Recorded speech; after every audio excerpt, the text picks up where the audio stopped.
Hello, everyone, and welcome to our podcast. My name is Lavinia from Romania, but you can call me Lavi, and today I will be your host. I am here at Lycée Edouard Brownlee with three students, Liz and Sarah, as well as Ion, who is from Romania, National College Zinca Golescu, just like me.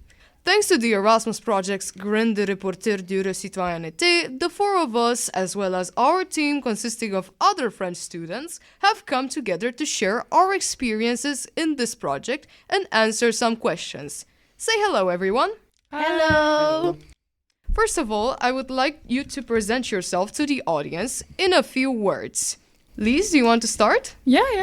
So, hi, I'm Liz, I'm 17, and I joined the project because I wanted to meet other people from other culture, just as you, Romanian. Hello, my name is Sarah. I'm 17 years old too, and I joined this project because I really like work with other person, so that's why I enjoy the project. Hello, my name is Ion. I'm 17 years old from National College Zinca Golescu, Romania.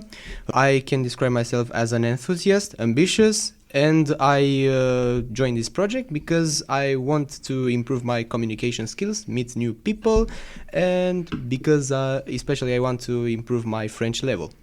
So the first question of the day is, what were the topics of your podcasts? Ion, do you want to start, please? Yes, of course. For the Romanian team, we had to analyze some of the EU expenses in our local community, in our city Pitești, Romania, to be more specific.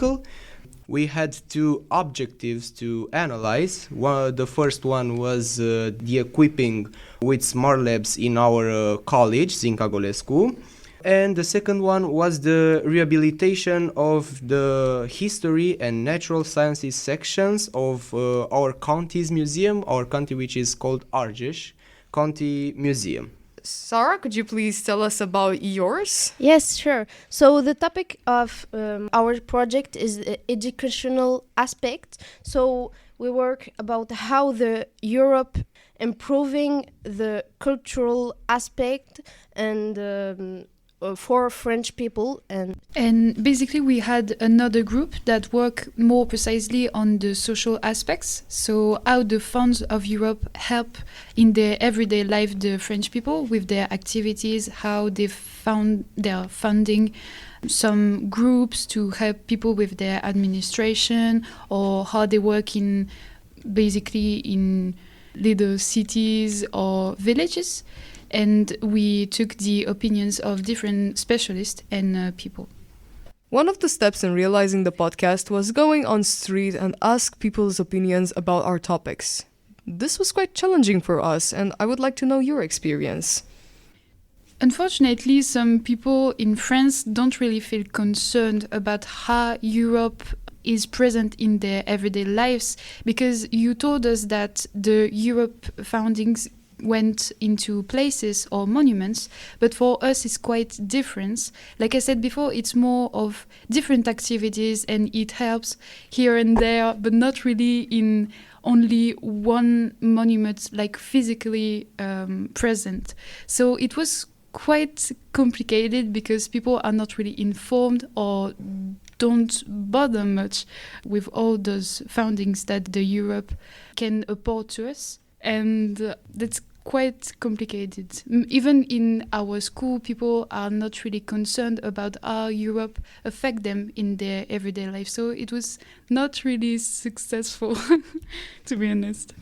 In our interviews, we also had this part in which we had to take interviews from people. For the first objective, the smart labs, it was very easy to us since we had our colleagues, the students from our high school, who shared their experiences and their opinions about these smart labs. For example, I remember that someone actually told us they could understand the lessons way more easily because they don't have to use the traditional marker, for example, and to write on the whiteboard the same things and then erase them again and again, but they could simply project the lesson on the intelligent board, and they could make some quotations, some annotations with a stylus, with that virtual stylo, and they could do those things way more easily and way more practical. Another step that we had to do for realizing the podcast was to make some interviews with local authorities and specialists regarding environmental and social centers topics. I think this was a little bit different from the interviews you had with people on the street, was it? So basically, when we saw the specialist, it was way more interesting because people were asking demands to Europe to get new stuff. Like, for example, we saw someone that could get a trip with Erasmus, someone that was Italian that came to France, and we learned a lot compared to the people that we interviewed on the street. And it was really enriching because it was really a big change in their lives. We learned way more new things on the social aspects and even environmental facts. Like we saw someone that was taking care of a site that we are going to see with the people that are coming in France. And all that is, they are really thankful to Europe. And it was really enriching compared to just asking people on the streets. I was in charge of having an interview with the manager of the county museum. First things first, when I emailed them, I have been answered very promptly. I think it lasted not more than 2 days until they replied. But it was that summertime in which people tend to take their vacation and they are not there, basically. We waited until the late August. Then me and our amazing host Lavi went to the museum. We presented ourselves. We presented the purpose of this project. And then the manager answered to a set of questions. At first, I was a bit afraid. I stuttered 2 or 3 times before the interview started. But we managed to do it. I realized that it wasn't as complicated as I thought before. It helped us build some more confidence in us. Did you have trouble when it came to the language barrier? I'm assuming you interviewed only French people, or did you interview other people as well? Yeah, in most general there were French people, so we had all French opinion. The only exception that we saw was when we were on the streets. We met 2 Ukrainian people, and unfortunately they didn't talk English, so it was kind of hard to have the point of view about Europe in general. But we focused mainly on the French opinion, how French people felt Europe in their everyday life and stuff. So the language barrier was not really a large matter. It's more now that we have to discuss with people with other culture, which is really enriching, in fact, because you start speaking a language that doesn't exist, like French English or Romanian English. And I think that's not really a barrier. It's not even an issue. I think that's just something that you have to deal with. And I think that's a great thing, more than a barrier. I want to speak about the topics. We in Romania had to do some local investigations about how European funds were attracted by the administration of our lycée to build the smart labs. On the other side, you in France found out that EU funds are attracted for improving everyday life in your community. Yeah, actually, the Euro helps foundation or, for example, lycée to have a material to work with. We can see that even some, not like quite museum, but the aquarium that we are going to visit with our friends Romanians had funds. Had the helps for build it and the renovation and something like that. Yeah. So basically, Europe doesn't have to construct something new, but more to improve what's already done. And I think that's even more interesting and maybe kind of spiritual. Like it helps everyone a bit everywhere. So it's kind of great to see that. For us, it's our first time working with people abroad, doing podcasts about our experiences. I was wondering, is it the same for you? Actually, it's the same for us, but for I have made a lot of activities, projects like that, but not really in communication and work with people of that country. So I can say that it's my first time. For us, it's not our first experience abroad. We participated in an Erasmus before, but there was a completely different task, a main task that we actually had to do. We had to stay with students, assisting at their classes, but not effectively work with them. For example, as we are doing today, recording a podcast or something like this, some sort of more relaxing things that we had to do there. Do you think money is an obstacle to meeting people of other cultures? Yeah, definitely I think so, because not everyone is born with lots of money. Not everyone comes from rich families.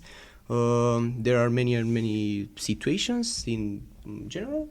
So yeah, money plays a huge role in an individual's chance to travel, but thanks to the European Union and the initiatives of launching different Erasmus Plus projects, there are many more chances for teenagers and teen students to travel abroad, to discover cultural aspects, but also improve their communication skills and make new friendships that, who knows, may last many more years from now.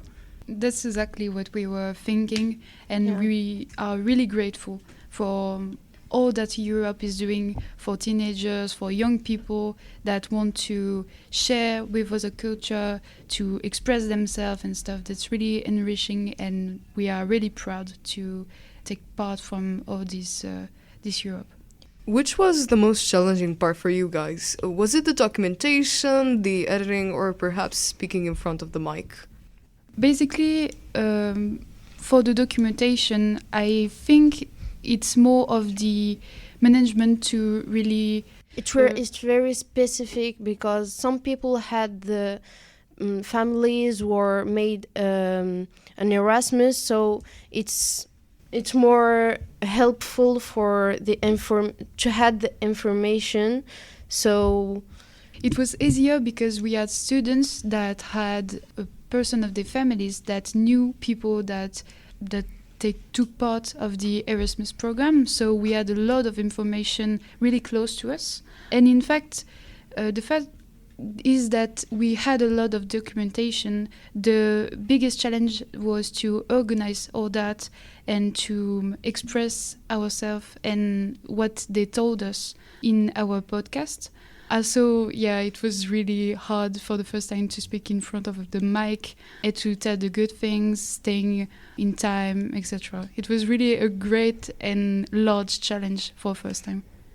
That sounds very interesting. I think for us the hardest part was probably the editing. We had our colleague Dore that helped us with the editing, but even if he knew the basics and how to do those things, he wasn't necessarily the best at it. So we requested the help of our mentors, of Adelina, and she helped us put our project in the best way possible. So thanks to her, we are here. We firstly didn't know the formal structure of an interview, and we were like, oh, but how will we manage to finish this? We have a deadline. Oh, what are we going to do? So, yeah, once again, thanks to Adelina, because she helped us a lot, and we learned lots of new things from our mentors. One of the things that marked me the most is that I won't ask two questions in one question, because I learned that the people in general tend to answer only to the first question, so it is advisable to avoid a second question that is linked to the first question. Speaking of editing process, who in the team was in charge of your editing and how did it go? So I'm in charge about the editing, and it was very hard to edit the podcast. I told several websites to create the jingle, and I choose Pro X to make it. So it was hard to make it and to arrange all the voices to get with the instrumental aspects to finish. And to finish, I asked one of my friends to help me do the podcast, so the placement and the finishment of the podcast. So it was very hard. I work with Mathis, Lise, Robin, Kellyanne, Lavi, Ion, Noah, Axel, Luca, Jade, and me. And now to summarize it all, would you take this opportunity again in the future? Yes, of course. I think this is really an enriching opportunity, and that everyone in every country, not only France or Romania, should actually take the opportunity if it appears to them. It is a great way to discover other people, but also yourself. You start thinking, you have different ideas from people, and it really builds you as a person. And I think this is the biggest experience that I will have in my life, to be honest. So of course this is a great and perfect opportunity. Yeah, it's the same for me, to learn culture of the people who meet, and it's very interesting and very good. Who said that our road ends here? We are definitely looking forward to take opportunities like this. We are very enthusiastic, and I hope we will strengthen our connections and meet again and again. Who knows, maybe when we will travel on our own with our first paychecks. Okay. I totally agree with my colleague Yon, because honestly, this is one of the things that I never thought I would be able to do, but it's something that I've always wished deep in my heart. I was always like, oh my God, I want to travel there. I want to see this and that, and I want to learn, man, how do these people live? What's different from us? And I wanted to broaden my horizons and get to know as many things as I could, because after all, we have to ask ourselves, why are we here? And for me, this question is answered with the word traveling and Erasmus. So thank you so much for joining us on our podcast. We hope that you enjoyed, and we will see you very soon. Goodbye.